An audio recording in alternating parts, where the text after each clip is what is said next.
Thank you for joining us for this special post-game edition of Action News. I'm Nina Radetich. And I'm Blake McCoy in for Steve Wolford. Tonight, Action News is learning new details in the Metro shooting death of a suspected drug dealer last week. Turns out there was a much broader investigation underway with federal ties. It involves the Department of Defense. The family of Trevon Cole, who was killed, was so unnerved by the shooting, they've hired an attorney. And Action News reporter Steve Ryan talked with him today. The family's attorney tells me Trevon Cole had his hands in the air following officers' instructions for several seconds before he was shot. But sources close to the investigation say that while they respect the family's mourning, they stand by their case. The moment Trevon Cole was shot and killed by a Metro narcotics detective during a search warrant Friday night was the moment his fiancée, Sequoia Pierce, began grieving and wondering. He did smoke marijuana from time to time.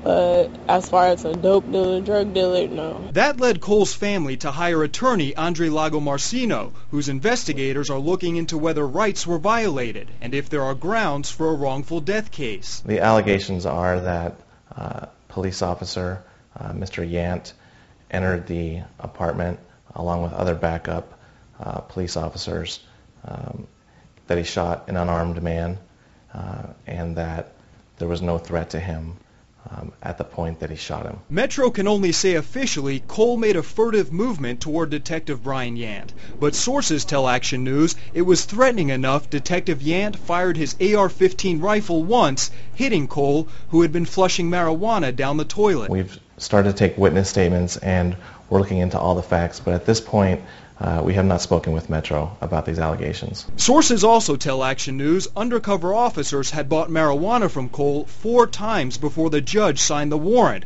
We've also confirmed that detectives from the Nellis Air Force Base Office of Special Investigations were present when it was served. Metro issued us a statement saying they were not part of the entry team or enforcement action, but wanted to interview the subject afterwards as part of an investigation into narcotics activity on local military property. Whatever they assumed, or whoever their informant was like probably just someone that just told him, oh, maybe, we didn't really have no activity over there. The warrant lists Cole's address, but not him specifically, which isn't legally necessary. It shows officers seized marijuana and digital scales, but the paperwork is only part of an investigation that's very much ongoing. Lagomarsino says he'll wait for the coroner's inquest and Metro's investigation to be finalized before taking any further steps. Sources tell me part of the reason Metro was so cautious during the warrant service is because undercover officers were investigating another possible deal with Cole involving cocaine and guns. I'm Steve Ryan, Channel 13, Action News. Detective Yant has been involved in 2 shootings before. He went through due process for both, each of which were found to be justified. Action News has confirmed tonight hundreds of people are being laid off at Wynn Resorts. The gaming company's laying off